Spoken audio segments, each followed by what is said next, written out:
बल्कि नरेंद्र मोदी को फजीलतुल शेख बोलना चाहिए। हजरत मौलाना नरेंद्र मोदी।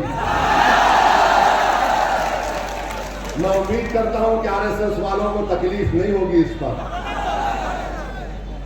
बोलो मेरे साथ, इस मुल्क को आजाद हमने करवाया, इस मुल्क में अंग्रेजों को हमने भगाया, इस मुल्क को अंग्रेजों के भगाने में आरएसएस का कोई रोल नहीं है।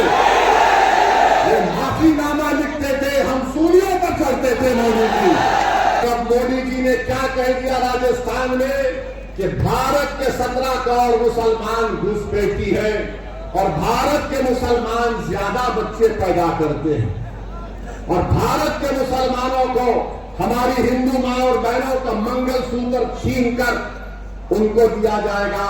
नरेंद्र मोदी, अगर आप बात मंगलसूत्र की करेंगे तो बात बहुत दूर तक जाएगी। मेरी जबान मत फैलाओ। मुख्तार अंसारी का नाम लेकर कह रहा हूं, मैं किसी बात से डरने वाला नहीं हूं। जमहूरियत के दायरे में रहकर कह रहा हूं कि मुख्तार अंसारी एक इंसान था। मुख्तार अंसारी एक इंसान था, जुडिशियल कस्टडी में था, जहर देकर मार दिया। वो शहीद है, वो शहीद है। और शहीदों के बारे में कहा गया कि उनको मुर्दा कभी मत कहो, जिंदा है, उनको गुजा मिलती है। मगर उनको बचाने की जिम्मेदारी बीजेपी की सरकार की थी, उनको बचाने की जिम्मेदारी बीजेपी की सरकार की थी और उसमें नाकाम साबित हुए। जिम्मेदारी उनकी है। याद रखो, इख्तिदार किसी के पास नहीं रहता मेरे भाई। अगर इख्तिदार किसी के पास रहता तो फिर भारत में इतने बड़े बड़े राजाओं बादशाहों के महल आज वीरान क्यों पड़े हैं? वो पूरे महल वीरान पड़े हैं, खंडर में तब्दील हो गए। कोई उनकी तरफ नजर उठाकर नहीं देखता। कुदरत ये बता रही है कि देखो ये किसी वक्त में ये खंडर बड़ी आलीशान इमारत थी, मगर इख्तिदार किसी के पास रहने वाला नहीं है। इख्तिदार सबके पास से जाएगा और जो जुल्म करेगा कुदरत उससे बहुत जल्दी इख्तिदार छीन लेती है, उसको रुसवा करती है इंशाअल्लाह ताला। और जो मजलूमों को का साथ नहीं देता, जो लोगों की जाने लेता है, अरे एक दिन आएगा सब चले जाएंगे इस दुनिया से। मेरे अजीज दोस्तों और बुजुर्गों, दूसरी तीसरी अहम बात हम आपसे अर्ज करना चाह रहे कि पार्लियामेंट का चुनाव चल रहा, अचानक देश के प्रधानमंत्री की जबान अपनी ओरिजिनल जबान पे आ गई। ओरिजिनल जबान पर आ गए। बेवकूफ बना रहे थे सारी दुनिया को और भारत के गरीबों को। बेवकूफ बना रहे थे भारत के हमारे अक्सरती तबके के हमारे भाइयों और बहनों को। नरेंद्र मोदी पार्लियामेंट के अंदर, पार्लियामेंट के बाहर कह रहे थे कि सबका साथ, सबका विकास, सबका विश्वास की बातें करते थे। मगर राजस्थान जब पहुंचे तो नरेंद्र मोदी की जबान से जो भाषण निकला उसको हरगिज गर्मी की वजह से नहीं निकला, वो उनकी सोच की वजह से निकला। जो वो सोचते हैं वो उनकी जबान पर आ ही गया। 2002 से नरेंद्र मोदी जो भाषण दे रहे हैं, हम 2024 तक आ गए। नरेंद्र मोदी मोदी की गारंटी की बात करते हैं। मेरे अजीज दोस्तों और बुजुर्गों, मोदी की एक ही गारंटी है, वो है मुसलमानों से नफरत। एक ही गारंटी है। मोदी की दूसरी गारंटी है कि मैं भारत के संविधान को बदलूंगा, क्योंकि जो संविधान बाबा साहेब अम्बेडकर ने बनाया, मोदी उसको बदलना चाहते हैं। मोदी की दूसरी गारंटी, तीसरी गारंटी यह है कि ओबीसी समाज से, दलित समाज से आरक्षण को खत्म करके रख दिया जाए। याद रखो, जब पार्लियामेंट में जब नया बिल लाया जा रहा था ईबीसी के नाम पर, मैंने पार्लियामेंट में खड़े होकर यह कहा था, ये बाबा साहेब अम्बेडकर के ख्वाबों के खिलाफ ये हुकूमत काम कर रही है। तो मोदी जी की गारंटी ये है, बड़ी बड़ी गारंटी की बात कर दे। अरे भारत के प्रधानमंत्री आप हैं, आप पसमानदा मुसलमान की बात करते हैं ना। ये पसमानदा मुसलमान का पावरलूम किसका है? पावरलूम पर मोदी जी कभी ध्यान नहीं दिए, बिजली की कीमत पर ध्यान नहीं दिए। मगर अब मोदी जी ने क्या कह दिया राजस्थान में कि भारत के 17 करोड़ मुसलमान घुसपैठी है और भारत के मुसलमान ज्यादा बच्चे पैदा करते हैं और भारत के मुसलमानों को हमारी हिंदू मां और बहनों का मंगलसूत्र छीनकर उनको दिया जाएगा। नरेंद्र मोदी, अगर आप बात मंगलसूत्र की करेंगे तो बात बहुत दूर तक जाएगी। मेरी जबान मत फैलाओ,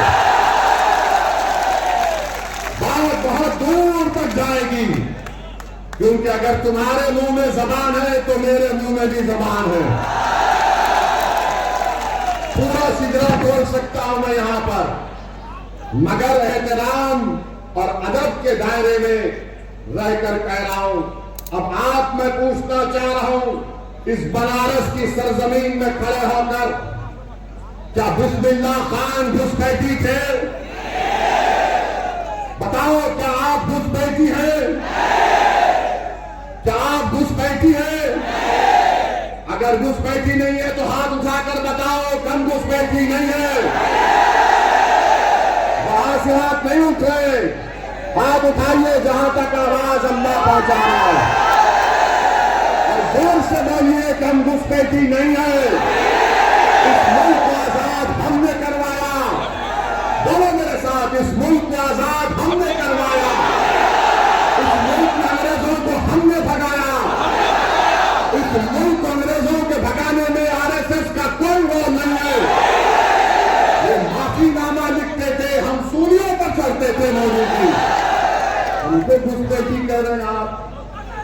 अच्छा, आप दूसरा इनका झूठ, अरे सुनिए सुनिए, हाँ जिंदा ही है, जिंदा ही रहेंगे इंशाअल्लाह।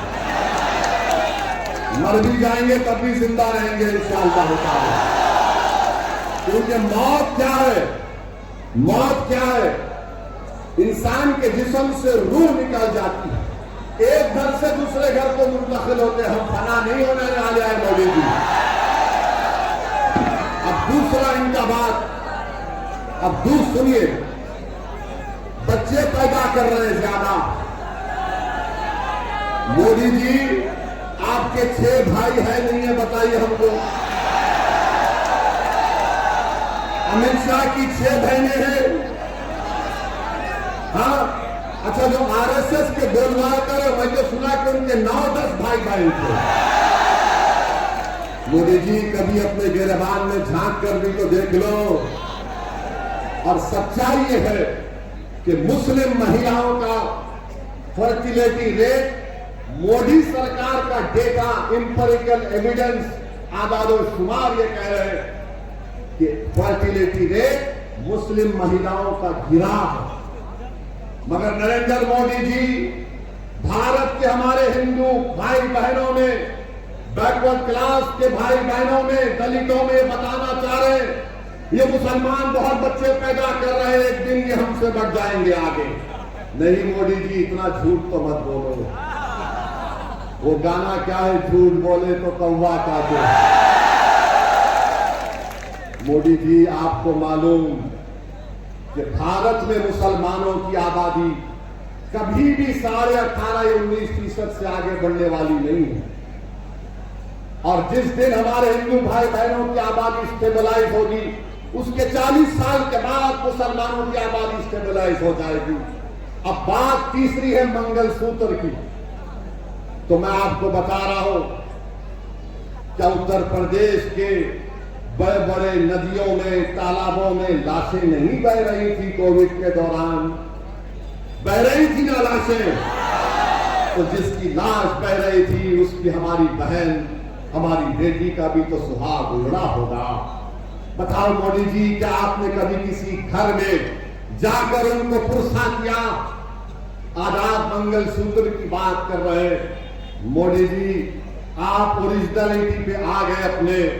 आप धोखा दे रहे थे मैं सबको साथ लेकर चलना चाहता हूं, मैं विकसित भारत बनाना चाहता हूं, मैं तीसरी बड़ी इकॉनमी भारत को बनाना चाहता हूं। मोदी जी, आप शुरू से यही चाहते थे कि जहां पर हमेशा इस देश में हिंदू और मुसलमान लड़ता रहे, गलतफहमियां बढ़ती रहे, नफरत की दीवारों को खड़ा कर दिया जाए, और नफरत की दीवारों को खड़ा करने के बाद आप अपनी सियासी रोटी सेकना चाहते हैं। मगर याद रखो नरेंद्र मोदी, ये देश का हिंदू, ये देश का दलित, ये देश का पसमानदा, इस देश का मुसलमान, इस देश का पिछड़ा सब जान चुका है। आपने 10 साल में कुछ नहीं किया। अरे अगर कुछ किया होता तो गरीब के बेटे के पास, बेटी के पास नौकरी होती। बताओ, नौकरी मिली आपको? कितनों को नौकरी चाहिए? हाथ उठाओ जरा। ये टीवी वाले कैमरा पलटाओ, दिखाओ आपके पप्पा जी को, इतने हाथ उठे हुए हैं जिनको नौकरी चाहिए। मीडिया नहीं दिखाएगा क्योंकि उनको अपनी नौकरी प्यारी है।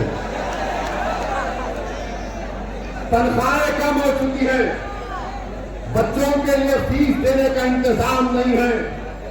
मेरे भाई, नरेंद्र मोदी ने क्या किया? और एक बात सुन लीजिए, मोदी जी ने देश के पास, आज हमारे देश में 5% लोगों के पास 60% देश की दौलत है। कितने?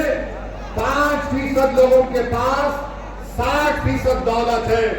देश के प्रधानमंत्री इस पर खुश होते हैं, इस पर खुश होते हैं।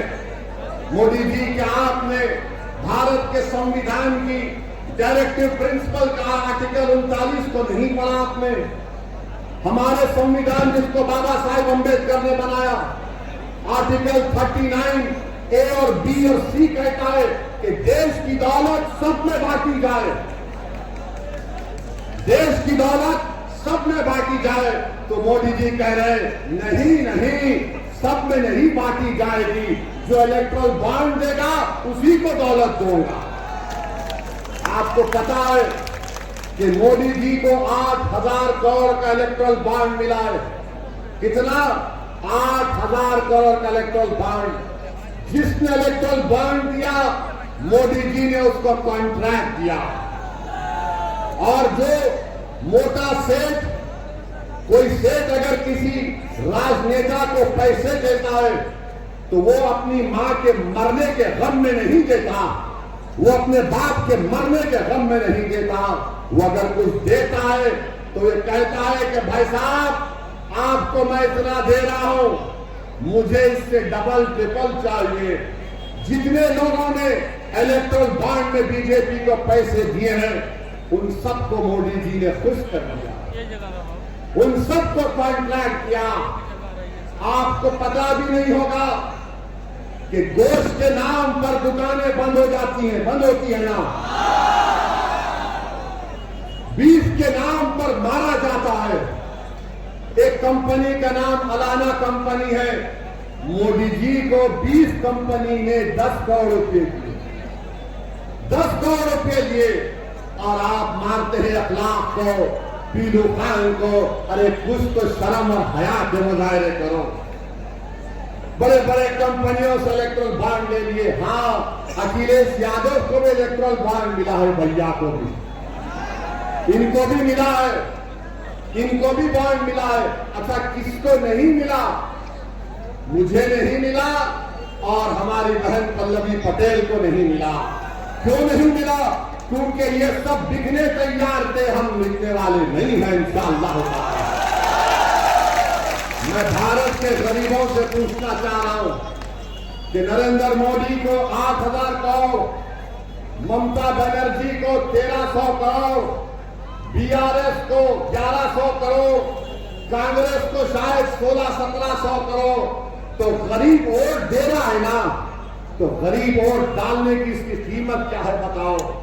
भारत के गरीबों, तुम इन पार्टियों को वोट तो दे रहे हो, मगर तुम्हारे वोट के नाम पर ये इतने करोड़ रुपए हासिल कर रहे हैं और तुम्हारे नौजवान औलाद को बेरोजगार बना दे रहे हैं।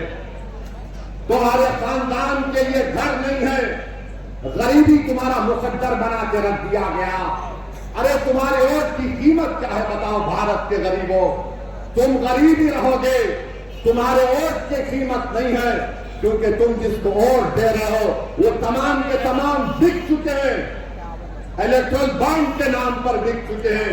तो इसलिए हम आपसे अपील कर रहे हैं कि आप तमाम लोग पीडीएम का साथ दीजिए, अपनी क़यादत बनाइए, और मुसलमान, दलित, पिछड़ा जब मिलेगा, यही लोग कमजोर है, इन्हीं पर जुल्म किया गया, इन्हीं को दबाया गया, इन्हीं को लूटा गया, इन्हीं को मारा गया और आपस में लड़ाया गया, इन्हीं पर गोलियां चलाई गई है। याद रखिए, अगर हम मिलकर काम नहीं करेंगे तो नुकसान हमारा होगा, और आने वाली नस्लें हमसे पूछेंगी कि बताओ अब्बा, बताओ चाचा, आपने हमारे लिए क्या किया? तो चाचा और अब्बा ये नहीं कह सकते कि हमने अखिलेश के लिए दरी बिछाई, चाचा और अब्बा ये नहीं कह सकते कि हमने बीजेपी के खौफ में उस पार्टी का साथ किया। हम आपसे कह रहे हैं कि डरने और घबराने की जरूरत नहीं है। आपने बरसों कांग्रेस का साथ किया, आपने बरसों समाजवादी का साथ किया। अरे भाई, कब तक आप इन लोगों का साथ देंगे जिन्होंने आपको कमजोर करके रख दिया, जिन्होंने आपके वोट को लेकर आपको बर्बाद कर दिया? इसीलिए हम आपसे अपील करने आए हैं कि पीडीएम के जहां जहां पार्लियामेंट उम्मीदवार रहेंगे, आप उनको अपना वोट दीजिए, एक नई तारीख पैदा करिए और एक अच्छी सियासत हम कर सके। लोग अक्सर मुझसे कहते हैं कसदुद्दीन अवैसी भाषण अच्छा देता है, सब अच्छा देता है। मेरे भाई, मैं भाषण भी अच्छा देता हूं, मैं खुद भी अच्छा आदमी हूं, बुरा नहीं।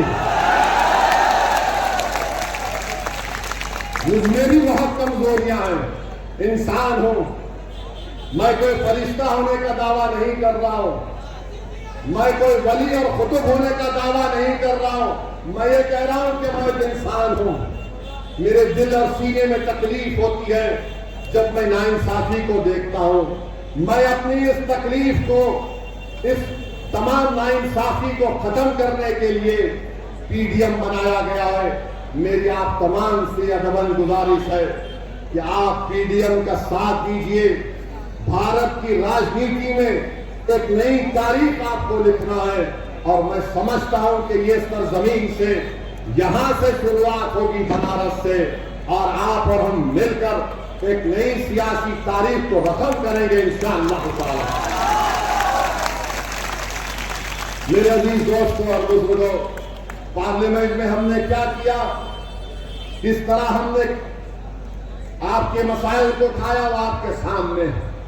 ट्रिपल तलाक का कानून मोदी जी ने बनाया, और बल्कि नरेंद्र मोदी को फजीलतुल शेख बोलना चाहिए, हजरत मौलाना नरेंद्र मोदी। मैं उम्मीद करता हूं कि आरएसएस वालों को तकलीफ नहीं होगी इस पर। ट्रिपल तलाक का कानून बनाए। कैसा बनाए? अगर कोई 3 बार अपनी बीवी को 3 बार तलाक कहता है तो मोदी जी फजीलतुल शेख हैं, हनफी फिक़्ह के माहिर हैं। कोई बोलता है तो तलाक नहीं होता, मगर अगर गुनाह नहीं हुआ तो केस कैसे बुक हो रहा है बताओ? फिर मोदी जी बोलते कि जब तलाक नहीं हुआ तो जेल में अगर कोई पागल मुसलमान जो गुनाह करता है ट्रिपल तलाक कहकर वो जेल को जाता है, तो मोदी जी ने कहा कि तू जेल में रहेगा और अपनी बीवी को पैसे देगा। कोई जेल में रहकर पैसे दे सकता है अपनी बीवी को? फिर मोदी जी ने, इनका दिमाग देखिए, वाकई में मोदी जी के दिमाग की जितनी तारीफ करे कम है। मोदी जी ने कहा उसको अगर कोर्ट सजा देता है 2 या 3 साल की, तो 3 साल तक हमारी बेटी उस जालिम और पागल के साथ शादी के रिश्ते में बंधी रहेगी। और मोदी जी ने कहा मेरी बेटी, मैं मुस्लिम बेटियों का हमदर्द हूं, जब तुम्हारा पागल गुनाहगार शौहर 2 साल या 3 साल के बाद जेल से निकलेगा तो तुम अपने हाथ में फूल का हार, एक बैंड बाजा, और बैंड बाजे वाले से कहना कि बहाओ फूल बरसाओ मेरा दीवाना जेल से निकलता है। बताइए आप, ये कानून बनाते हैं आप, ये कानून बना दिया आप। हमने 3 बार उस कानून की मुखालिफत की। CAA का कानून सही है या गलत है बताइए। CAA का कानून सही है या गलत है बताइए। आप जाकर बताइए। हमने पार्लियामेंट में उस कानून की बिल को फाड़ा, सही किया या गलत किया बताइए। आपने देखा समाजवादी पार्टी के किसी MP ने बिल के बारे में क्या बोला? देखिए जाकर मुंह नहीं खुल रहा था, बोल नहीं पा रहे थे। हम जब खड़े हुए 302 MP के सामने, हमने कहा जिस तरह महात्मा गांधी ने व्हाइट साउथ अफ्रीका के कानून को फाड़ा था, हम इस कानून को फाड़ते हैं। ये भारत के संविधान के खिलाफ है। मेरे भाई, इसीलिए हम आपसे कह रहे, हमारी बहन पल्लवी पटेल का भी हमने भाषण YouTube पर सुना। जब वो असेंबली में बोलती है तो माशाअल्लाह बड़े बेहतरीन तरीके से बोलती है और बेबाक तरीके से बोलती है। अपने अल्फाज को चाप कर नहीं बोलती हो। तो हम आपसे अपील कर रहे हैं कि इस PDM का साथ दीजिए। इंशाअल्लाह ताला हमारा चुनाव 13 मई को है। आप दुआ फरमाइए कि अल्लाह हमको भी कामयाब कर दे, अख्तरुल ईमान को किशनगंज से कामयाब कर दे, इम्तियाज जलील को औरंगाबाद से कामयाब कर दे और फिर PDM के पूर्व उम्मीदवारों को अल्लाह आपकी वोट और दुआओं से उत्तर प्रदेश में कामयाब और कामयाब कर दे। तो 13 तारीख के बाद हम भी आएंगे। जहां जहां हमारे उम्मीदवार रहेंगे, इंशाअल्लाह हमारी कोशिश होगी कि हम वहां पर जाकर, जो हमको BJP और समाजवादी पार्टी वाले बोलते हैं कि ओवैसी भड़काऊ भाषण देता है, सही है, हम भड़काऊ भाषण ही देंगे आके इंशाअल्लाह। हम भड़काते हैं देश के खिलाफ नहीं, हम नहीं भड़काते किसी समुदाय या मजहब के खिलाफ, हम भड़काते हैं उन जालिमों के खिलाफ जिन्होंने गरीबों का खून चूस कर उनकी जिंदगियों को हराम कर दिया। और आपका हक है कि आपको अपना हक मिले, आपको इंसाफ मिले। ये इंसाफ की लड़ाई के लिए हमने एक पहला कदम उठाया है। आपकी सरपरस्ती की जरूरत है, आपके साथ की जरूरत है, आपकी ताईद की जरूरत है। और ये हम उस वक्त तक नहीं कर सकते जब तक कि आपका साथ नहीं मिले। आप तमाम से फिर से अपील करता हूं कि आप PDM का साथ दीजिए और मोहतरमा कृष्णा पटेल साहिबा, हमारी पल्लवी पटेल साहिबा, हमारे प्रेमचंद बिन, बापू रामपाल, इन सब का साथ देकर सामाजिक न्याय को अमली जामेनामा पहनाने का काम हमको और आपको मिलकर करना है। आप यहाँ पर तशरीफ लाए, आपका बहुत बहुत शुक्रिया। मेरी खुशकिस्मती है कि अल्लाह ने मुझे बनारस को भिजाया और खास तौर से आप गरीबों के दरमियान में खड़े होकर मुझे कुछ बोलने का मौका इनायत फरमाया। बहुत बहुत शुक्रिया। सलाम अलैकुम।